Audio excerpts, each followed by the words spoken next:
श्री स्वामी समर्थ. सुखी संसारासाठी काही घरगुती सोपे उपाय आहेत हे आपण आता बघणार आहोत.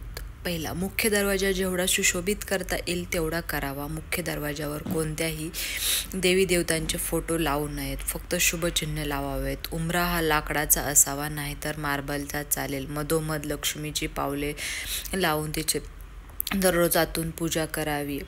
कॅलेंडर लावू नये. दरवाजाच्या पाठीमागे कोणताही अडथळा ठेवू नये. स्त्रियांनी सकाळी लवकर उठून आंघोळ करून हळदी कुंकू वाहून उंबऱ्याचे पूजन करावे. 2 रंगांची रांगोळी काढावी. तर नंतर तुळशीला पाणी घालून हळदी कुंकू वाहावे आणि नंतरच स्वयंपाक खोलीत जाऊन पुढच्या कामाला सुरुवात करावी. सकाळ संध्याकाळ उंबरच्या दोन्ही बाजूला तुपाचा दिवा लावावा. याने घरात सुख शांती लाभते. स्त्रियांनी सोवळं ओवळं पाळावं. स्वयंपाक मनापासून करावा. सर्व सण पारंपरिकरित्या साजरे करावे. लक्ष्मीनारायणाचा वास राहतो. किचनच्या ईशान्य कोपऱ्यात मातीचे पाण्याचे भांडे ठेवून त्याच्यातीलच पाणी प्यावे. किचनच्या बेसिंगमधले रात्री खरकटी भांडी तशीच ठेवू नये.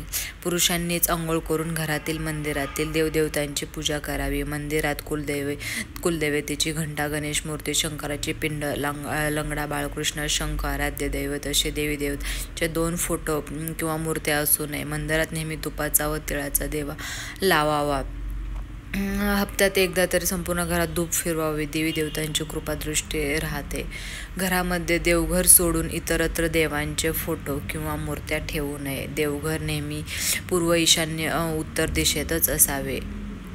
पूर्व, ईशान्य व उत्तरेला फुलझाड लावावी. सुकलेलं झाड ठेवू नये.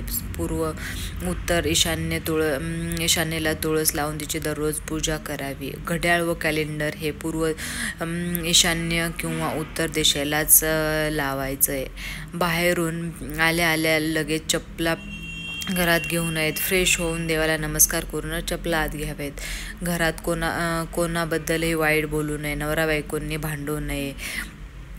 दुसऱ्यांबद्दल चांगला विचार ठेवावा. घरातील जुन्या वस्तूचा साठा असलेल्या वस्तू, फाटलेल्या भंगार जमा करून ठेवू नये. बंद इलेक्ट्रॉनिक वस्तू तर लगेच विकून टाकावी आणि दुरुस्त करावी. कोणतेही विजेचे बटन बंद अथवा खराब असू नये. रखडलेली कामे हे मार्गी लागतील. तर अशा प्रकारे हे सुखी संसारात काही तोडगे आहेत हे तुम्ही अवश्य करून बघा.